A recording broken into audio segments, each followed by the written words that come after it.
Bismillahirrahmanirrahim. Assalamualaikum warahmatullahi wabarakatuh. Perkenalkan, nama saya Adi Franata Jaya dengan nomor NIM 019 berasal dari Rombel Biologi B 2019. Teman-teman, untuk ke video selanjutnya terlebih dahulu saya di sini akan mengunjuk kerjakan yaitu cara pembuatan air larutan kapur terlebih dahulu, di mana alat dan bahannya satu adalah ada air biasa, ada wadah yang berukuran 0,5 liter, ada satu buah sendok, ada gelas pengukur, serta ada kapur atau injet Jawa yang akan kita gunakan.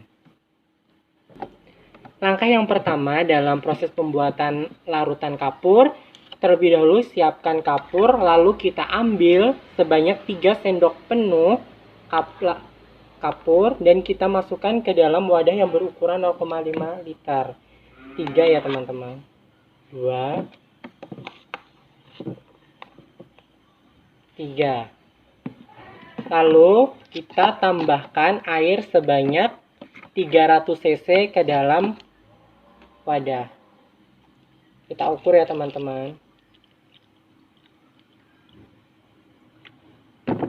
Kita tuangkan.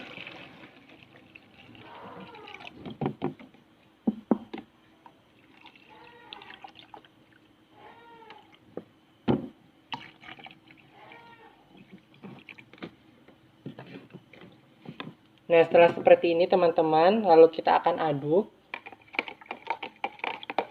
menggunakan satu sendok ya teman-teman. Kita aduk sampai larut. Nah, setelah tercampur merata, kita terlebih dahulu diamkan. Sehingga kita akan membutuhkan waktu beberapa menit untuk mendiamkan larutan ini ya teman-teman. Nah teman-teman, setelah kurang lebih 5 menit proses pembiaran larutan air kapur, maka akan terbentuk lapisan seperti ini ya teman-teman, bisa dilihat. Nah ini merupakan lapisan air kapur, sedangkan ini adalah endapan kapurnya. Jadi yang kita akan gunakan adalah yang lapisan atas. Oleh karena itu kita akan menuangkan secara perlahan.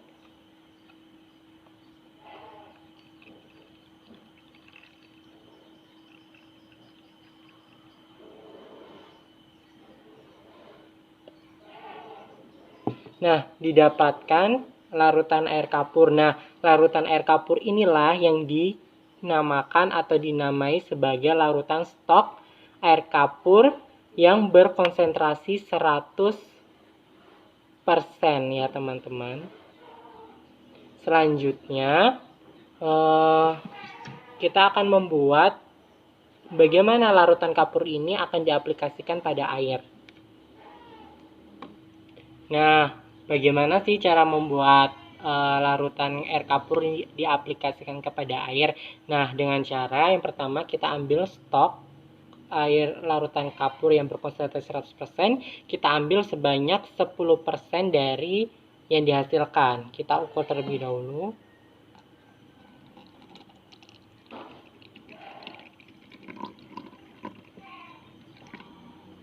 Dari 10% tersebut, lalu kita tuangkan ke wadah.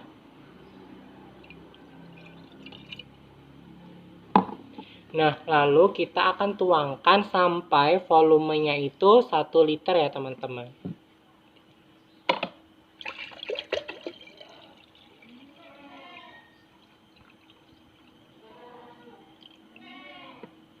Nah, ini dia merupakan air yang telah dicampurkan dengan air kapur 10% ya teman-teman.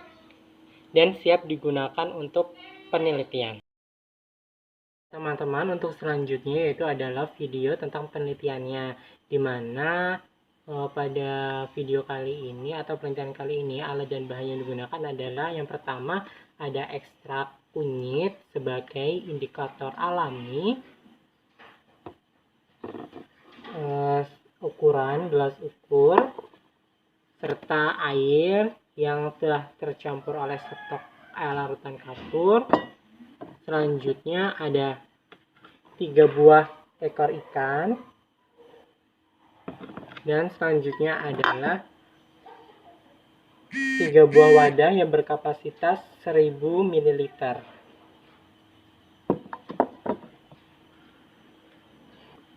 Nah, yang pertama adalah terlebih dahulu kita siapkan 3 buah wadah. Yang pertama ini adalah wadah pertama, yang kedua adalah wadah kedua, yang ketiga adalah wadah ketiga. Nah, yang selanjutnya yaitu kita akan menuangkan. Untuk wadah yang pertama, kita tuangkan terlebih dahulu air dengan menggunakan gelas ukur, yaitu sebanyak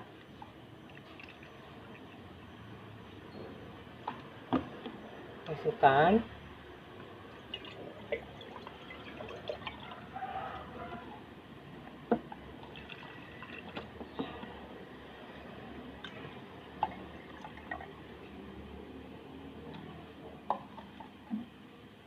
untuk selanjutnya yaitu kita akan menuangkan pada wadah kedua, yaitu adalah air yang bercampur dengan larutan air kapur. Kita tuangkan secara perlahan.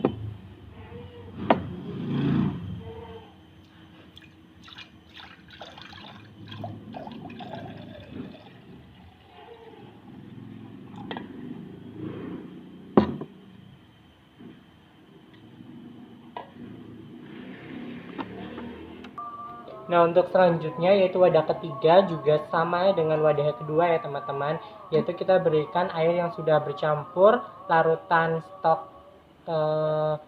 kapur yang diambil sebanyak 10% ditambah dengan 1 sampai ditambah dengan air 1 liter kapasitasnya.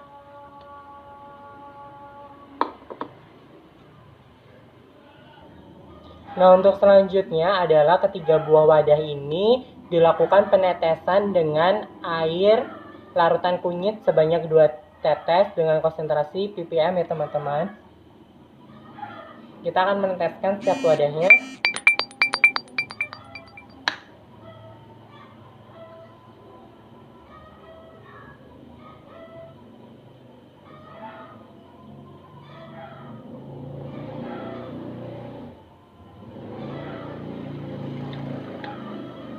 Setelah itu kita akan melakukan pengadukan secara rata.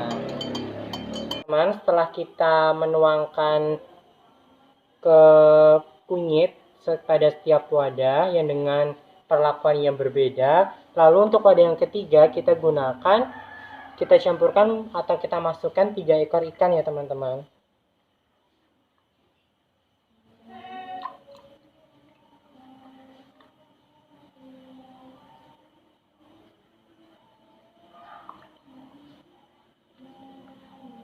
Nah teman-teman, ini sudah terisi 3 ekor ikan dan kita akan tunggu semuanya itu dalam waktu 15 menit dan akan kita tunggu selama 15 menit ya. Mas, setelah 15 menit penungguan dihasilkan 3 wadah tersebut yang berbeda perlakuan itu menunjukkan hasil sebagai berikut.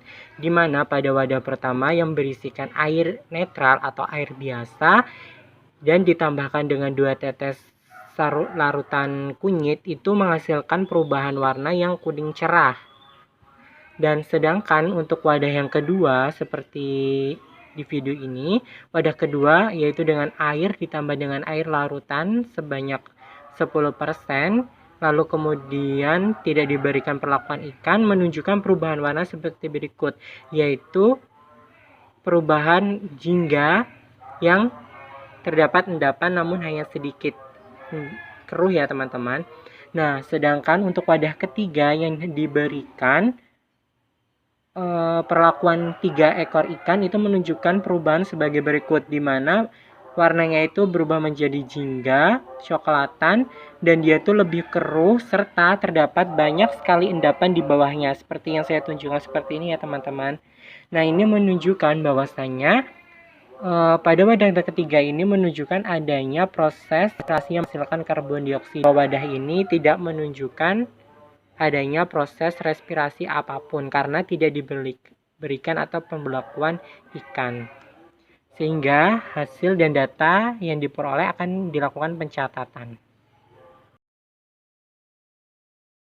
Halo teman-teman semuanya, kembali lagi dengan saya. Nah, setelah kita melakukan penelitian pada hari ini, kita sudah mendapatkan hasil ya teman-teman. Nah, untuk selanjutnya kita akan ke pembahasan. Nah, praktikum kali ini kan bertujuan untuk mengetahui adanya respirasi yang menghasilkan karbon dioksida. Nah, untuk saat ini kita sudah mendapatkan data bahwasanya praktikum yang saya lakukan itu untuk sebagai unjuk kerja itu berhasil ya teman-teman. Nah, apa sih sebenarnya respirasi itu? Nah, respirasi merupakan sebuah proses mulai dari pengambilan oksigen yang nanti digunakan untuk mengubah atau melakukan proses metabolisme yang mengubah karbohidrat menjadi suatu energi. Nah, di mana hasil samping dari proses metabolisme itu adalah karbon dioksida, di mana karbon dioksida itu merupakan hasil sampingan dari suatu makhluk hidup ketika melakukan respirasi yang harus senantiasa dilakukan proses pembuangannya. Nah, di mana proses pembuangannya itu harus dilakukan terus-menerus agar proses respirasi itu berjalan dengan baik dan lancar dalam tubuh makhluk hidup. Nah, setelah kita mendapat pengertian dari respirasi, bisa disimpulkan bahwasanya fungsi utama dari suatu respirasi atau proses respirasi itu adalah proses pengambilan sebuah senyawa oksigen dan proses pembuangan sisa hasil sampingan yaitu berupa karbon dioksida atau CO2. Nah, teman-teman, jika dilihat setelah kita mengetahui pengertian apa sih respirasi itu, berdasarkan penelitian atau unjuk kerja yang saya dapatkan, datanya itu menunjukkan sebuah keberhasilan, di mana pada wadah ketiga itu dengan campuran ikan itu menghasilkan sebuah proses respirasi untuk mengeluarkan karbon dioksida, di mana pada aspeknya itu terdapat berbagai campuran zat atau larutan yang memiliki fungsi berbagai macam. Nah, yang terutama adalah karbon dioksida, di mana sebuah karbon dioksida CO2 itu ketika bertemu atau berinteraksi dengan air, itu akan membentuk suatu asam lemah, di mana untuk membuktikannya itu kita harus melakukan atau menambahkan dengan pH indikator, di mana pH indikator yang kita gunakan pada penelitian kali ini merupakan penggunaan sebuah kunyit, di mana kunyit itu bersifat asam ya teman-teman. Jika bertemu dengan larutan air kapur, maka akan menunjukkan warna yang kuning cerah atau orange atau jingga. Itu sesuai pernyataan dari Harijati tahun 2008 dan Maulika pada tahun 2019. Nah, lalu ada lagi yaitu larutan air kapur. Nah, apa sih pengertian dari atau fungsi dari larutan air kapur? Nah, larutan air kapur itu kan bersifat basa. Jika dia bertemu atau berinteraksi dengan karbon dioksida, itu nantinya akan menunjukkan perubahan yang lebih keruh atau air itu akan menjadi keruh dan seperti ada endapan. Nah, itu sesuai pernyataan dari Maulika pada tahun 2019. Nah, oleh karena itu, pada penelitian kali ini berhasil ya teman-teman, karena pada wadah ketiga itu menunjukkan perubahan warna yaitu jingga, keruh, dan banyak sekali endapan, sehingganya membuktikan kesesuaian teori bahwasanya adanya ikan itu menunjukkan suatu proses respirasi. Juga adanya gelembung dan perubahan warna juga itu disebabkan karena tekanan karbon dioksida pada larutan kapur itu lebih tinggi sehingga berdifusi ke tekanan karbon dioksida pada insang ikan, sehingga akan terus-menerus berdifusi sehingga ikan itu akan mengalami kesusahan atau tekanan tinggi untuk menjunjung kestabilan pada tubuhnya, sehingga ikan itu akan bernafas secara cepat dan tidak sesuai ritme sehingga menimbulkan gelembung yang banyak. Nah, itu mengindikasikan bahwasanya adanya organ pernapasan pada ikan yang mengalami tekanan selisih tekanan dengan kadar karbon dioksida. Dengan demikian, adanya perubahan warna serta adanya penampakan yang lebih keruh serta adanya berbagai aspek itu menghasilkan bahwa respirasi itu menghasilkan karbon dioksida yang ditandai dengan perubahan warna larutan dan adanya endapan, sehingga pada praktikum kali ini itu menunjukkan keberhasilan karena terdapat banyak indikator sebagai penguatan kualitas bahwasanya respirasi itu benar-benar menghasilkan suatu zat yang namanya karbon dioksida. Yang dapat saya sampaikan pada unjuk kerja sebagai tugas responsi praktikum fisiologi hewan. Kurang dan lebihnya saya mohon maaf. Saya akhiri, wabillahi taufiq wal hidayah. Wassalamualaikum warahmatullahi wabarakatuh. Terima kasih semuanya.